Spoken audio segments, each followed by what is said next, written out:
ത്വൽഹാ റളിയല്ലാഹു അൻഹു ഒന്ന് ചിന്തിച്ചു നോക്കൂ. ജാഹിലിയത്തിൽ ലാത്തയുടെ കബറിങ്കിൽ പോയ ത്വൽഹ, ജാഹിലിയത്തിൽ കൊന്നൊടുക്കാൻ വേണ്ടി മുന്നിട്ടിറങ്ങിയിരുന്ന ത്വൽഹ, ജാഹിലിയത്തിൽ സാംസ്കാരിക അപജയത്തിന്റെ കൂപ്പുകുത്തിയ തോന്നിവാസത്തിൽ മുഴുകിയിരുന്ന ഒരു ജനതയെ ഈ വിശ്വാസത്തിലേക്ക്, ഈ ആർജവത്തിലേക്ക്, ഈ ഒരു ജീവിത സംസ്കാരത്തിലേക്ക് ലോകത്തിന്റെ റസൂലുള്ളാഹിക്ക് എത്തിക്കാൻ പറ്റിയത് ഒരൊറ്റ വാക്കുച്ചരിച്ചതിന്റെ പേരിൽ, ഒരു വാക്ക് പഠിപ്പിച്ചു കൊടുത്തതിന്റെ പേരിൽ. ജീവിതം പടച്ച റബ്ബിനുള്ളതാ, മടക്കം ആ റബ്ബിന്റെ അരികിലേക്ക് തന്നെയാ. ആ റബ്ബേ ഉണ്ടാകൂ എന്നെന്നും കാവലായും സംരക്ഷണമായും ചോദ്യങ്ങൾക്കുത്തരം നൽകാനും എന്ന വിശ്വാസം അവരുടെ ഹൃദയത്തിലേക്ക് ശക്തമായി പ്രയോഗിച്ചപ്പോഴായിരുന്നു ആ ജനതക്ക് മാറാൻ സാധിച്ചത്. ഇന്ന് എന്റെ വാക്ക് കേൾക്കുന്ന ഈ ഉമ്മത്തിനോട് എനിക്ക് പറയാനുള്ളതും, വിശ്വാസത്തെ വ്യതിചലിപ്പിക്കാനും വിശ്വാസത്തെ നശിപ്പിക്കാനും പലരും വേഷം കെട്ടിവരും. കാരണം മതം ചിലർക്കൊരു വാണിജ്യമാ, മതം ചില പുരോഹിതന്മാർക്കൊരു സമ്പാദ്യമാ. അവര് തൊള്ളതൊടാത്ത വർത്തമാനങ്ങളിലൂടെ ഈ ഉമ്മത്തിനെ നാശത്തിലേക്ക് കൊണ്ടുപോകും. അന്ന് മക്കയിൽ അടിച്ചു നിരപ്പാക്കിയ കബറുകൾക്ക് പകരം ഒന്ന് ചിന്തിച്ചു നോക്കൂ ഉമ്മത്തെ. ഇന്ന് കാസർഗോഡ് ജില്ലയിലാണ്, മംഗലാപുരത്താണ് ആ പ്രവാചകനും അനുയായികളും വരുന്നതെങ്കിൽ മൺവെട്ടി കൈമക്കൊടുത്തുകൊണ്ട് ലോകത്തിന്റെ പ്രവാചകൻ ഈ മാംഗ്ലൂരിലെ സിറ്റിയിലുള്ള ഈ ഓരോരുത്തരോടും പറയുമായിരുന്നു, സർവ കബറുകളും അടിച്ചു നിരപ്പാക്കണമെന്ന്, ഒരു കബറും വിട്ടേച്ചു പോകരുതെന്ന്. കാരണം മനുഷ്യന്റെ ആശകളെയും മനുഷ്യന്റെ വിശ്വാസത്തെയും ചൂഷണം ചെയ്ത് തടിച്ചു കൊഴുക്കുന്ന പുരോഹിത വർഗത്തിന്റെ മുൻപിൽ ആർജവത്തോടെ പറയാൻ പറ്റണം, ഞങ്ങൾ അല്ലാഹുവിന്റെ കലാമിന്റെ അനുയായികളാ, ഖുർആൻ പഠിച്ചവരാ, ഖുർആനിന്റെ അർത്ഥം മനസ്സിലാക്കിയവരാ. നമ്മളെ പിയപ്പിക്കാനും നശിപ്പിക്കാനും വേണ്ടി ഖുർആൻ പഠിക്കരുതെന്നും അതിന്റെ പരിഭാഷ പാടില്ലെന്നും ഖുർആൻ ബോർഡുകളിൽ എഴുതാൻ പാടില്ലെന്നും ഈ ഉമ്മത്തിനെ ആ പുരോഹിതന്മാര് പഠിപ്പിക്കാനുള്ള കാരണം നമ്മൾ പഠിച്ചു പോകും എന്ന ഭയപ്പാടുള്ളത് കൊണ്ടാ. പഠിച്ചാൽ, നമ്മൾ ഖുർആൻ പഠിച്ചാൽ, ആവർത്തിച്ചു പറയുന്നു, നമ്മളെ ഒരാൾക്കും നാശത്തിലേക്ക് കൊണ്ടുപോകാനോ നമ്മളെ വിശ്വാസത്തെ തകർക്കാനോ സാധിക്കുകയില്ല. ഖുർആൻ നടത്തിയ വിപ്ലവം വിശ്വാസ രംഗത്തായിരുന്നു. ആ വിപ്ലവമായിരുന്നു ആ ഉമ്മത്തിനെ നന്മയിലേക്ക് നയിച്ചതും അള്ളാഹു സർട്ടിഫിക്കറ്റ് കൊടുത്തതും. കുൻതും ഖൈറ ഉമ്മ, അള്ളാഹുവിന്റെ പ്രവാചകരെ, ഈ ലോകത്ത് നിയോഗിക്കപ്പെട്ടവരിൽ ഏറ്റവും നല്ല ജനത അതങ്ങയുടെ ഉമ്മത്താണെന്ന് റബ്ബിന്റെ സർട്ടിഫിക്കറ്റ് കിട്ടുന്ന മാറ്റത്തിലേക്ക് ആ ജനതയെ മാറ്റാൻ തൗഹീദിന്റെ വാക്കുകൾക്ക് പറ്റിയിട്ടുണ്ടെങ്കിൽ, എന്റെ ജനങ്ങളെ, എന്റെ ഉമ്മത്തെ ഹൃദയം കൊണ്ട് വിശ്വസിക്കണം, ഹൃദയം കൊണ്ട് റബ്ബിലേക്ക് അടുക്കണം. ഏതേത് പ്രതിസന്ധിയിലും ആർജവത്തോടെ പറയാൻ പറ്റണം, ആമന റസൂലു ബിമാ ഉൻസില ഇലൈഹി മിൻ റബ്ബിഹി വൽ മുഅ്മിനൂൻ കുല്ലുൻ ആമന ബില്ലാഹി വമലായികതിഹി വകുതുബിഹി വറുസുലിഹി ലാ നുഫർരിഖു ബൈന അഹദി മിൻ റസുലിഹി വഖാലു സമിഅനാ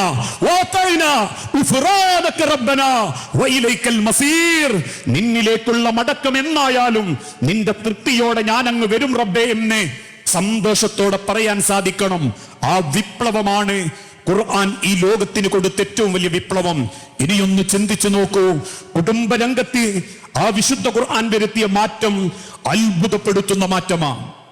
ഇന്ന് പലരും മുസ്ലിം ഉമ്മത്തിനെ ചൂണ്ടിയിട്ട് പറയാറുണ്ട്, ചിന്തിച്ചു നോക്കൂ, ഒരിക്കൽ വൈവാഹിക ബന്ധത്തെ പോലും തിരസ്കരിച്ച് ഏതൊരു ആവേശത്തിലും എന്ത് സന്തോഷത്തിലും ഒരുമിച്ച് നമുക്ക് തോന്നിയ പോലെ ജീവിക്കാമെന്ന് ചിന്തിച്ചിരുന്ന യൂറോപ്യൻ രാജ്യങ്ങൾ പോലും ഇന്ന് ഇസ്ലാമിന്റെ പാത തെരഞ്ഞെടുത്തുകൊണ്ടിരിക്കുകയാ.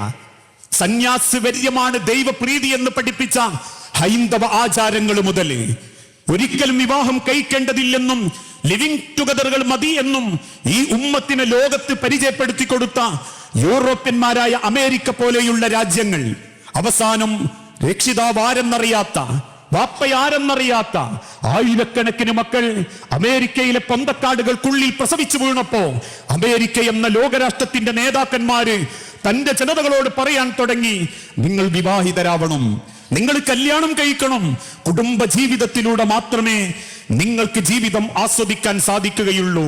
ഓരോ രാത്രിയും ഓരോ പെണ്ണിനു വേണ്ടി കാത്തുനിന്ന് ഏത് പെണ്ണിനെ കണ്ടാലും അവൾക്ക് വേണ്ടി സമയം ചെലവാക്കി വ്യഭിചാരത്തിന്റെ വേശ്യാലയങ്ങൾ ആസ്വദിച്ച് നടന്നിരുന്ന മക്കയിലെ ജനതയുടെ ഹൃദയത്തിൽ കുടുംബ ബന്ധത്തിന്റെ പ്രാധാന്യം വിശുദ്ധ ഖുർആൻ ബോധ്യപ്പെടുത്തി കൊടുത്തു. യാ മഅ്ശറ ശബ്ബാബ്, യുവാക്കളെ നിങ്ങൾ വിവാഹം കഴിക്കണം. വഅൻകിഹുൽ അയാമാ മിൻകും വസ്വാലിഹീന മിൻ ഇബാദിക്കും വഇമാഇക്കും വഇൻ യകൂനു ഫുഖറാ യുഇൻഹുമുല്ലാഹു മിൻ ഫദ്ലിഹി. ദാരിദ്ര്യം കൊണ്ട് നിങ്ങൾ പെണ്ണ് കെട്ടാതിരിക്കരുത്. ദാരിദ്ര്യം ഭയപ്പെട്ടുകൊണ്ട് വിവാഹബന്ധത്തിൽ നിന്നും മാറി നിൽക്കരുത്. വിധവകളെ പോലും നിങ്ങൾ വിവാഹം കഴിപ്പിക്കണമെന്ന് ലോകത്തിനോദിക്കൊടുത്തൊരു അള്ളാഹുവിന്റെ വചനമുണ്ടെങ്കിൽ, ഒരു ദൈവിക ഗ്രന്ഥമുണ്ടെങ്കിൽ ആർജവത്തോടെ പറയാൻ പറ്റും, അതെന്റെ റബ്ബിന്റെ കലാമാ. ഇസ്ലാം കുടുംബ ബന്ധങ്ങൾക്ക് കൊടുക്കുന്ന പ്രാധാന്യത്തെ കുറിച്ച് അക്കങ്ങളിട്ട് വിശുദ്ധ ഖുർആൻ പരിചയപ്പെടുത്തി. ലാ തഖറബുസ് സിന, വ്യഭിചരിക്കരുത്, വ്യഭിചാരത്തെ നീ സമീപിക്കരുത്. എനിക്കത് നിർത്തലാക്കാൻ പറ്റുന്നില്ല റസൂലേ എന്ന് കണ്ണുനീരോടെ പറഞ്ഞൊരു സഹോദരനോട്, നീ വ്യഭിചരിക്കാൻ പോകുന്ന പെണ്ണ് നിന്റെ ഉമ്മയാവാം, നിന്റെ പെങ്ങളാവാം, നിന്റെ മകളാവാം എന്ന് തിരിച്ചു ചോദിച്ച് വ്യഭിചാരത്തെ നിരുത്സാഹപ്പെടുത്തി അതൊരു മ്ലേച്ഛതയാണെന്ന് ഈ ലോകത്തെ പഠിപ്പിച്ചു കൊടുത്ത മതം അള്ളാഹുവിന്റെ ഖുർആനാ. ലാ തഖറബുസ് സിന ഇന്നഹു കാന ഫാഹിശതൻ വസാഅ സബീല.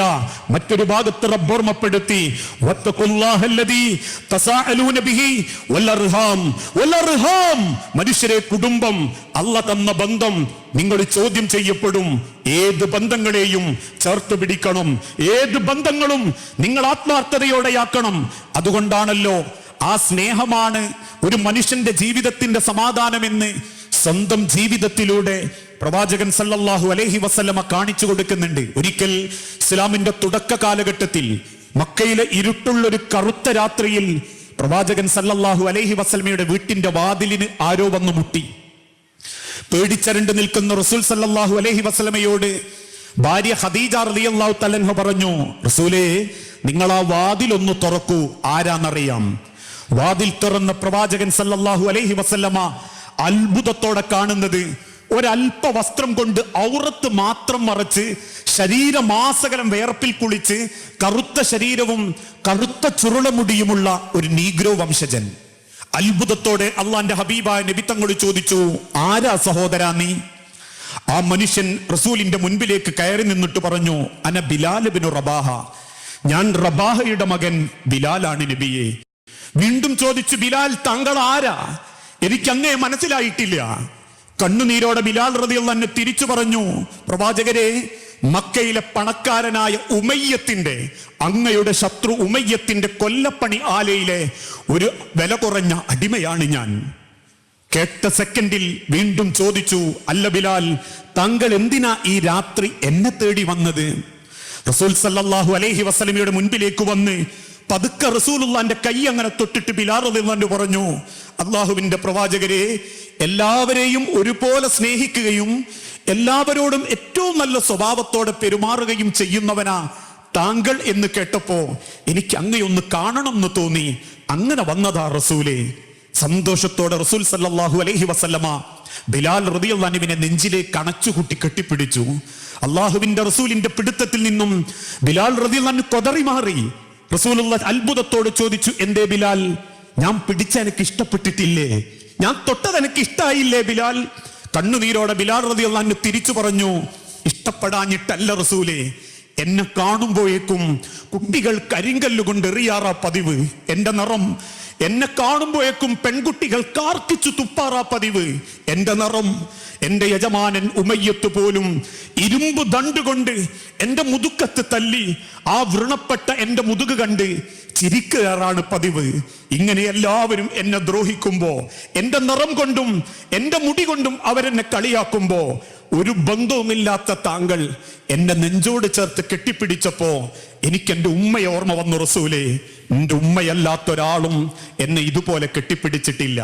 കണ്ണുനീരോടെ വീണ്ടും കരയുന്ന ബിലാൽ റളിയല്ലാഹു അൻഹുവിനെ വീണ്ടും അള്ളാഹുവിന്റെ പ്രവാചകൻ നെഞ്ചിലേക്ക് അണച്ചുകൂട്ടി കെട്ടിപ്പിടിച്ചൊരു കവളത്ത് ഉമ്മ കൊടുക്കുമ്പോ പൊട്ടിക്കരഞ്ഞിരുട്ടത്തോടുന്ന ബിലാൽ റളിയല്ലാഹു അൻഹുവിനെ നോക്കി പ്രവാചകനും ഖദീജ ബീവിയും പൊട്ടിക്കരഞ്ഞു. ഇതായിരുന്നു ഇസ്ലാം, ഇതായിരുന്നു അള്ളാന്റെ ഹബീബ് സ്നേഹം, ഇതായിരുന്നു റസൂലുള്ള കാണിച്ചു കൊടുത്ത പരിഗണന. ആ പരിഗണനയിൽ നിന്ന് നമ്മൾ എവിടെ എത്തി? മുഖത്തോട് മുഖം നോക്കാൻ മടി, പറഞ്ഞ സലാം മടക്കാൻ മടി, ഓരോരുത്തരുടെയും കുടുംബത്തിന്റെയും പണത്തിന്റെയും അളവുകോല് നോക്കി തമ്മിൽ ലോക്യം കൂടാനും അല്ലെങ്കിൽ വേർതിരിവ് കാണിക്കാനും നമ്മൾ ആവേശത്തോടെ മുന്നിട്ടിറങ്ങി. എത്ര പേരാ പൊരുത്തമില്ലാതെ മരിക്കുന്നത്? എത്ര ആളുകളാ മനസ്സ് വേദനിപ്പിച്ച് ജീവിക്കുന്നത്? എത്ര ആളുകളാ മനസ്സിൽ സങ്കടങ്ങളുമായി പടച്ചോന്റെ അടുത്തേക്ക് പോകുന്നത്? പൊരുത്തം വാങ്ങാതെയും പൊരുത്തപ്പെടിക്കാതെയും പടച്ചോന്റെ മണ്ണ് കിടക്കുന്ന പതിനായിരങ്ങൾ ഇന്ന് ആഗ്രഹിക്കുന്ന ആഗ്രഹം എന്താണെന്നറിയോ? ദുനിയാവിൽ ചെയ്തു പോയത് ഒന്ന് പൊരുത്തപ്പെടിക്കാൻ ഒരവസരം കൂടി ഈ ലോകത്തേക്ക് പടച്ചോൻ നമുക്ക് തന്നിരുന്നെങ്കിൽ എന്നാഗ്രഹിക്കുന്നവരാ ഇന്ന് കബർ കിടക്കുന്ന ഭൂരിപക്ഷം ആളുകളും. ഓരോ കബറിന്റെ ഉള്ളിൽ നിന്നും ചെയ്തു പോയ പാപത്തിന്റെ കരച്ചിലെങ്ങാനും നിങ്ങൾ കേട്ടിരുന്നെങ്കിൽ, മനുഷ്യരെ, ആയുസ്സിലൊരിക്കൽ പോലും ഒരു കബറിന്റെ അരികിലൂടെ പോലും നിങ്ങൾ പോവില്ല എന്ന് കണ്ണുനീരോടെ പറഞ്ഞ ലോകത്തെ പ്രവാചകൻ ഈ ഉമ്മത്തിന് ബോധ്യപ്പെടുത്തി കൊടുത്ത ഒരു കാര്യമുണ്ട്. നിങ്ങൾ അല്ലാഹുവിനെ ഭയക്കുന്നുണ്ടെങ്കിൽ, നാളെ റബ്ബിന്റെ ചോദ്യമുള്ള ഒരു ദിവസത്തെ പറ്റി നിങ്ങൾ ഭയപ്പെടുന്നുണ്ടെങ്കിൽ, നിങ്ങളെ കുടുംബത്തെ നിങ്ങൾ കാക്കണം. കുടുംബത്തെ നിങ്ങൾ അല്ലാഹുവിന്റെ സ്വർഗത്തിൽ എത്തിക്കണം. വിശുദ്ധ ഖുർആൻ കൊടുത്തതുപോലെ ഒരു മാതൃക ലോകത്തൊരു മതവും തന്റെ അനുയായികൾക്ക് കൊടുത്തിട്ടില്ല. നമ്മൾ പറയാറുണ്ട് സന്യാസമാണ്, അതല്ലെങ്കിൽ സ്ത്രീകളെ വിവാഹം കഴിക്കാതെ ബ്രഹ്മചര്യമാണ് ദൈവതൃപ്തി എന്ന് പഠിപ്പിക്കുന്ന ഇതര മതങ്ങളും, വിവാഹം പോലും കഴിക്കാതെ ദൈവത്തിന്റെ മണവാട്ടിയാക്കുന്ന ക്രൈസ്തവ പുരോഹിതന്മാർക്ക് മുൻപിലും ആർജവത്തോടെ നമുക്ക് പറയാൻ പറ്റും, കുടുംബ ജീവിതമാണ് മനുഷ്യന്റെ സമാധാനം, കുടുംബ ബന്ധമാണ് മനുഷ്യന്റെ ഏറ്റവും വലിയ സമാധാനം. ആ ബന്ധം പടച്ച റബ്ബ് തന്നിട്ടുണ്ടെങ്കിൽ ഏത് ബന്ധങ്ങളെ കുറിച്ചും അള്ളാഹു നമ്മളോട് ചോദിക്കും. നമ്മളൊരു മകനായാലും ശരി, നമ്മളൊരു വാപ്പയായാലും ശരി, നമ്മളൊരു സഹോദരനായാലും ശരി, നമ്മളൊരു ഭർത്താവാണെങ്കിലും ശരി, നമ്മൾ ഭാര്യയാവട്ടെ, പെങ്ങളാവട്ടെ, മകളാവട്ടെ, അള്ളാഹു നമുക്ക് തന്ന ഏതേത് സ്ഥാനങ്ങളെ കുറിച്ചും നമ്മൾ അള്ളാഹുവിനോട് കണക്ക് പറയേണ്ടി വരും. അതുകൊണ്ടാ അള്ളാഹു തന്ന ഏത് ബന്ധങ്ങളെയും നമുക്ക് മനോഹരമാക്കാൻ സാധിക്കേണ്ടതുണ്ട്. ആ ബന്ധങ്ങളെപ്പറ്റി റബ്ബ് ചോദിക്കുമെന്ന ഭയപ്പാടോടുകൂടി നമ്മൾ ആ സ്വഭാവത്തോടെ പെരുമാറാൻ പറ്റണം. നമ്മളൊക്കെ പറയാറുണ്ട്, ഓരോരുത്തരും മരണപ്പെടുമ്പോൾ മയ്യത്ത് നമസ്കരിക്കാൻ ഉള്ളാള് പള്ളിയിലും മാംഗ്ലൂർ പള്ളിയിലും ആളുകൾ നിറയും. തോളിലെടുക്കുന്ന മയ്യത്ത് 6 അടി മണ്ണ് കൊണ്ടുവച്ച് തസ്ബീത്ത് ചൊല്ലിപ്പോരുമ്പോ ആ മണ്ണിന്റെ അടിയിൽ മനസ്സമാധാനത്തോടെ കിടക്കണേ. ഒരാളെ മനസ്സും വേദനിപ്പിക്കാതെ ജീവിക്കണം, ഒരാളെ കണ്ണും നിറയിപ്പിക്കാതെ ജീവിക്കണം, ഒരാളൊരു ഉറുപ്പയും കട്ടെടുക്കാതെ ജീവിക്കണം. അതല്ലാതെ കുടുംബത്തിൽ വാശിയും ഈഗോയും കാണിച്ച്, ഉള്ള ദേഷ്യവും വാശിയും പ്രകടിപ്പിച്ച് അവസാനം നന്നാവാതെ മണ്ണിന്റെ അടിക്ക് പോയ പ്രിയപ്പെട്ട സഹോദരങ്ങളെ, പടച്ചോന്റെ അടുത്തൊരു രക്ഷയും കിട്ടൂല. എത്ര നമസ്കരിച്ചവരാണെങ്കിലും, എത്ര നോമ്പ് വെച്ചവരാണെങ്കിലും ബന്ധങ്ങൾ അള്ളാഹ് ചോദിക്കും. നിന്റെ ഹലാലായ ബന്ധം, ഹറാമായ ബന്ധം നിനക്ക് സംഭവിച്ചിട്ടുണ്ടോ? അതിന്റെ പാപം നീ ഏറ്റെടുക്കേണ്ടി വരും. ഹലാലായ ബന്ധത്തിൽ നിനക്ക് വിള്ളൽ സംഭവിച്ചോ? നീ ഒന്ന് ക്ഷമിച്ചോ? നീ ഒന്ന് സഹിച്ചോ? നീ ഒന്ന് പൊരുത്തപ്പെട്ടോ? ഭൂമിയോളം നീ സഹിച്ചോ? എന്നിട്ടും നിനക്ക് ആ ബന്ധത്തെ നന്നാക്കാൻ പറ്റിയിട്ടില്ലെങ്കിൽ, വേറും വാശിയും വെച്ച് മരിച്ചുപോയ നിന്റെ ഒരമലും അള്ളാന്റെ അടുത്ത് സ്വീകരിക്കപ്പെടൂല. അള്ളാഹ്ക്ക് വേണ്ട നിന്റെ അമല് എന്നാ പ്രവാചകൻ സല്ലല്ലാഹു അലൈഹി വസല്ലമ ഓർമ്മപ്പെടുത്തുന്നത്. ഇസ്ലാമിക ലോകത്തൊരു ചരിത്രമുണ്ട്. മദീന പള്ളിയിൽ നിന്നും ഒരു ഖുതുബ കഴിഞ്ഞ് പ്രവാചകൻ സല്ലല്ലാഹു അലൈഹി വസല്ലമ പുറത്തേക്ക് ഇറങ്ങുക. ഉടനെ സഹാബാക്കളിൽ ചിലർ ചോദിച്ചു, റസൂലേ, ഒരാൾക്ക് നോമ്പ് കടമുണ്ടെന്ന് കരുതുക, ആ നോമ്പ് പൂർത്തീകരിക്കാതെ അദ്ദേഹം മരണപ്പെട്ടു. ആ നോമ്പിന്റെ പാപം ആ വ്യക്തിക്ക് ഖബറിലേക്ക് കിട്ടാതിരിക്കാൻ അയാൾക്ക് എന്ത് ചെയ്തു കൊടുക്കണം? തിരുദൂതൻ പുഞ്ചിരിയോടെ പറഞ്ഞു, നിങ്ങൾ ഫിദിയ കൊടുക്കണം, പകരം ഒരാളെ നിങ്ങൾ നോമ്പ് തുറപ്പിക്കണം.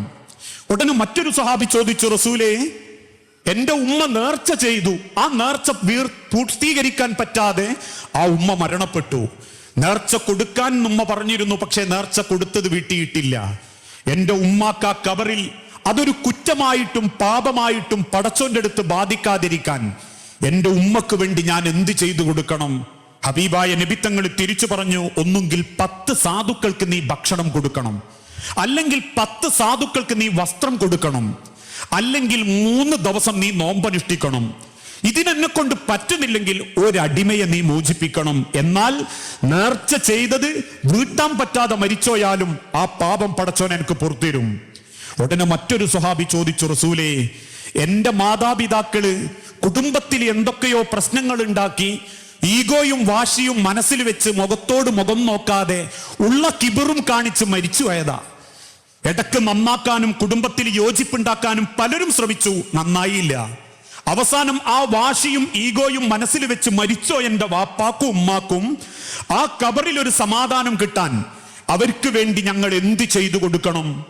മുഴുവൻ സഹാബാക്കളും പ്രവാചകൻ സല്ലല്ലാഹു അലൈഹി വസല്ലമിന്റെ മുഖത്തേക്ക് നോക്കി നിൽക്കുമ്പോ മദീന മിമ്പറിൽ വെച്ച് കണ്ണുനീരോടെ തിരുദൂതൻ തലയാട്ടിയിട്ട് പറഞ്ഞു, എന്തേ പറഞ്ഞത്? നിങ്ങൾ വാപ്പാന്റെ പേരിൽ ഒരു പള്ളി ഉണ്ടാക്കി കൊടുത്താൽ മതി എന്നല്ല, നിങ്ങൾ ഉമ്മാന്റെ പേരിൽ ഒരു 100 ആക്ക് അരി യത്തീംഖാനക്ക് കൊടുത്താൽ മതി എന്നല്ല, നിങ്ങൾ വാപ്പാക്കും ഉമ്മാക്കും വേണ്ടിയിട്ട് ഒരു 100 ഹജ്ജ് ചെയ്യണം എന്നല്ല. ലാ യമീന ഫീ ഖതീഅത്തു റഹ്മിൻ. ഇമാം ബുഖാരി റിപ്പോർട്ട് ചെയ്യുന്ന ഹദീസ. ലാ യമീന, ഒരു ഫിദിയയില്ല. ഫീ ഖതീഅത്തു റഹ്മിൻ, കുടുംബ ബന്ധം മുറിച്ച് അലോഗ്യപ്പെട്ട മനസ്സും വാശി കാണിക്കുന്ന ഹൃദയവുമായി അള്ളാന്റെ അരികിലേക്ക് തിരിച്ചു പോയവർക്ക് ഈ ലോകത്ത് വെച്ച് നിങ്ങൾ എന്ത് ചെയ്തു കൊടുത്താലും ലാ യമീന ഫീ ഖതീഅത്തു റഹ്മിൻ, കുടുംബ ബന്ധം മുറിച്ച വ്യക്തികൾക്ക് ഒരു ഫിദിയയുമില്ല, ഒരു ഫിദിയയും കിട്ടില്ല. എന്ത് ചെയ്തു കൊടുത്താലും അവരുടെ ആ പാപം നീങ്ങിപ്പോകുന്നില്ല.